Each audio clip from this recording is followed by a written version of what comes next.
Hi, it's Katrina. Number 9. The 1966 Incident. In 1966, 300 people at a school in Australia saw an unidentified flying object. It was one of the most reliable mass sightings of a UFO in modern history. This story made national news, and it was printed in the paper for weeks after the incident. Both children and staff at the school all saw the exact same thing. At Westall High School in Melbourne, they all watched as a round object with a flat base, circled by a ring of light, hovered in the sky. Everyone described it in the exact same way. It was grayish-silver, accompanied by what looked like a smaller aircraft. The only thing that differed between the accounts was that nobody was sure how many UFOs they saw. Some described 3 saucer-like objects, but others thought there was only one big one and a few smaller vehicles. So clearly, there was a lot going on in the skies that day. It all started when a hysterical child spoke to science teacher Andrew Greenwood. Andrew thought the child was demented because the kid was insisting that an object in the sky was hovering outside the school. Eventually, though, Andrew agreed to go outside. Once there, he found a group of pupils staring at something strange close to the power lines. And as Andrew got near, his body filled with an awful sense of dread. Sure enough, there was a silvery object roughly the size of a car hovering above the power lines. Others then came to join the crowd, and soon enough, 300 to 350 people were gawking at the mysterious UFO. The strange flying vehicle eventually took off, leaving everyone stunned. And in the days and weeks afterward, a lot of rumors started to spread. The headmaster of the school supposedly told the students they weren't allowed to talk about what they saw or they'd get in trouble. The teachers were allegedly warned not to discuss the incident with anyone or they could be fired. There were also rumors of men in black suits visiting people who spilled the beans about the sighting. But there were simply too many witnesses, and the story got out anyway. It's still one of the most well-known alien encounters that ever happened in Australia. And now for number 8. But first, I want to give a big shout out to Eritham Fanilo and Christian Hunt. Thanks so much for watching and supporting Origins Explained. If you are new here, be sure to subscribe and join the family. Number 8. The Juarez UFO. In early 2023, Mexican ufologist Jaime Maussan claimed that a photo taken at the FC Juarez soccer stadium showed a ship of alien origins. The picture was taken by a fan who hadn't gone to the game thinking he'd stir up such controversy. The fan's photograph showed a strange dark object above the stadium, positioned in the background against the setting sun. It was taken during a game between the Bravos and the Tijuana Xolos, but it had nothing to do with soccer. It looked like the fan unexpectedly captured a flying saucer as it was speeding out of the atmosphere, back to wherever aliens go when they're done spying on Earthlings. Jaime Maussan doesn't mess around when it comes to potential UFO sightings. He took the photograph and enhanced it, analyzing its every megapixel. And when he was done, he had a clear image of a smooth, almond-shaped object. So his immediate claim was that the ship came from outer space. There isn't any real way to say if the object was definitely an alien ship in Mexico. Jaime has been reporting on unexplained alien phenomena for the past 30 years, so it's expected that he's going to shout spaceship at every opportunity. Still, though, there's no denying that the weird object in the photo does look like a ship. It's honestly hard to look at the picture and not see a flying saucer. Number 7. UFO over Madrid. In the early days of the global pandemic of 2020, a UFO was spotted over Madrid. Alien conspiracy enthusiasts claimed the aliens were diligently watching the coronavirus situation unfold.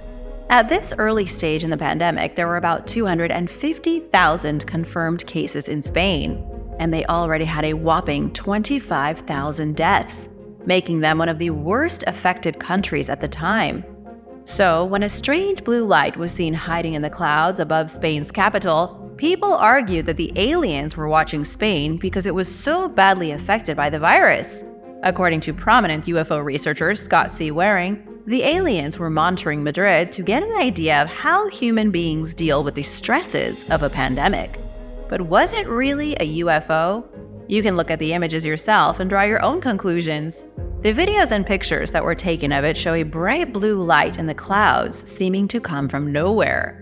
Scott said it looked to him like an enormous UFO with two giant black windows.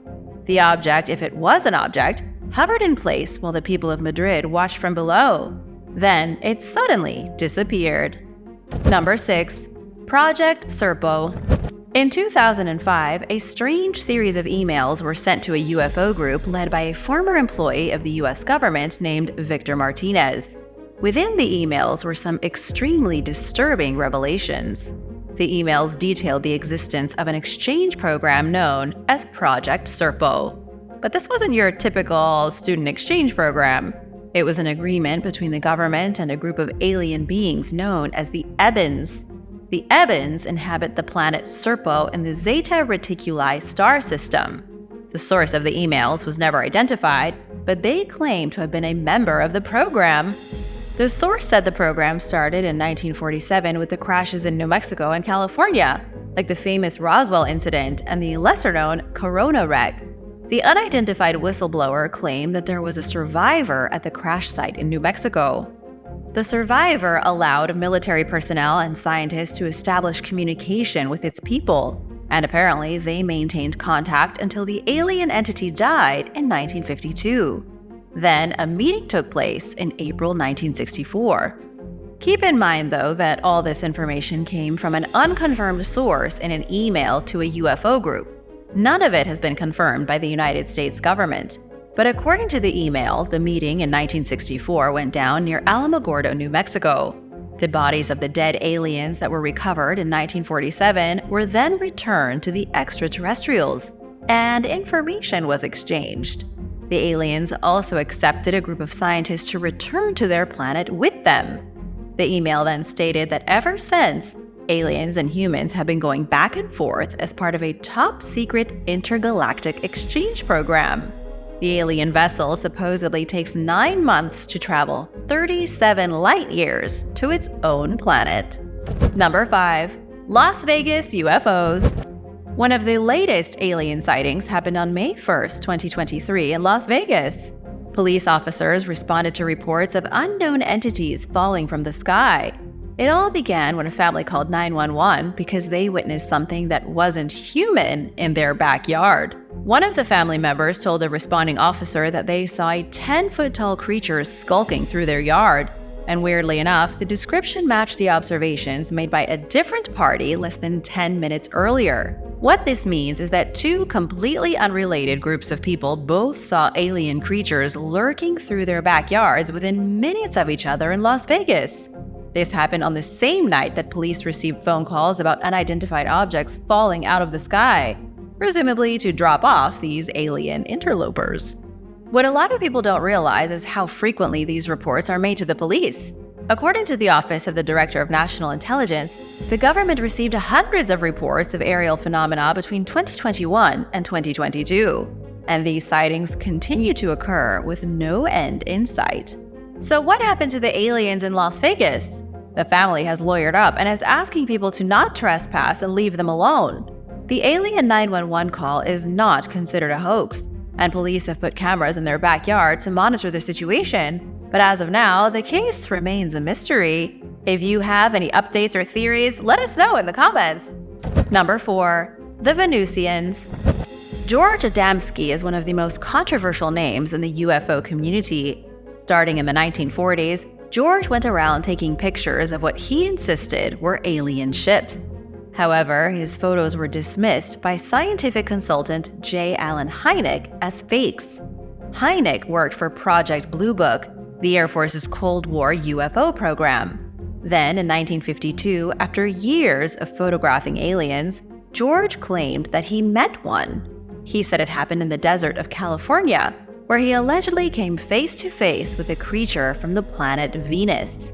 George also insisted that they had a conversation using hand gestures and telepathy. It's one thing to see strange shapes in the sky, but it's something else altogether to have a casual conversation with a Venusian. George turned his story into a series of books, which gained massive popularity. His first book was called Flying Saucers Have Landed, and it was published in 1953. When he realized people were buying the books and accepting his story as fact, he made more. In his next book, published in 1955, George described multiple meetings with aliens from the planet Venus. But he went beyond that, claiming he met with emissaries from Mars and Saturn. As he continued to write books, George revealed that every planet in our solar system is populated with humanoid beings. Even the moon, according to George, is inhabited by aliens, despite it not being a planet. George Adamski's claims might seem outrageous to some, but a lot of people take them seriously. George claimed he met with a spaceman who was 1,000 years old and shared secrets of the cosmos. He claimed the people of Venus flew him in their mothership and took him on great travels. Then George became an international celebrity. He gave lectures all over the world on the aliens he claimed lived just next door to us. And in 1959, he was invited to visit with Queen Juliana of the Netherlands. He even supposedly met with the Pope in 1963. Could this be because the world's royalty secretly knows about the aliens on Venus? Let me know your thoughts in the comments. Number 3. The Town of Dulce. Geraldine Julian has seen her fair share of UFOs near her home in Dulce, New Mexico. She even once saw what looked like a mothership hover straight above her head before it disappeared into the black sky. Geraldine isn't the only one to witness these phenomena either. Many of the residents have photographed and filmed unexplainable objects above their community. That's a pretty big deal since Dulce has roughly 2,600 people in it, and they all seem to have at least one experience with a flying saucer. They also see military helicopters fairly regularly. Just about daily, someone in Dulce witnesses fast-moving lights darting through the night sky. One resident even claims that he tracked Bigfoot, though that has nothing to do with aliens. Geraldine is now in her 70s, but she claims the UFO sightings started way back in the 1960s. You may be wondering, why? Well, it's because aliens are supposedly working with the US government out of their secret facility underneath Archuleta Mesa.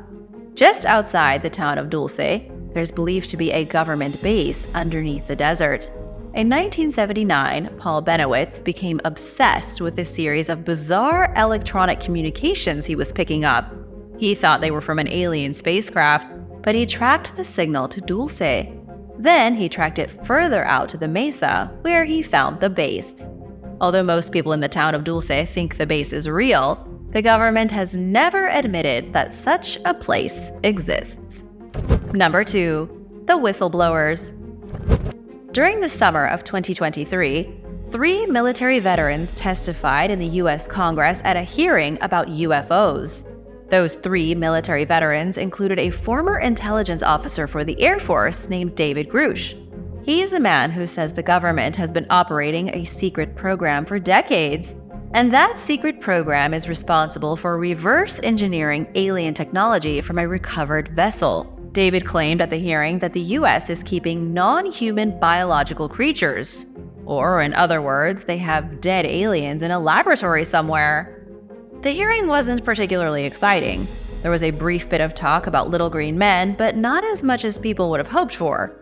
Mostly it was a discussion about how to properly report UFOs.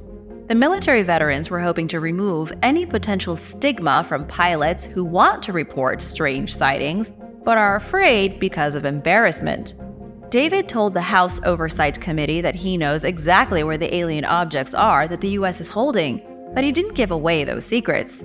He also claimed to have information from people still working with the program about the biological matter that was taken from crashed alien ships. It's hard to say how reliable the guy is. He admitted to never personally seeing any alien bodies or vehicles. Instead, David based his testimony on the accounts of over 40 witnesses that he's interviewed over the past 4 years. These are individuals with a track record of being trustworthy and legitimate.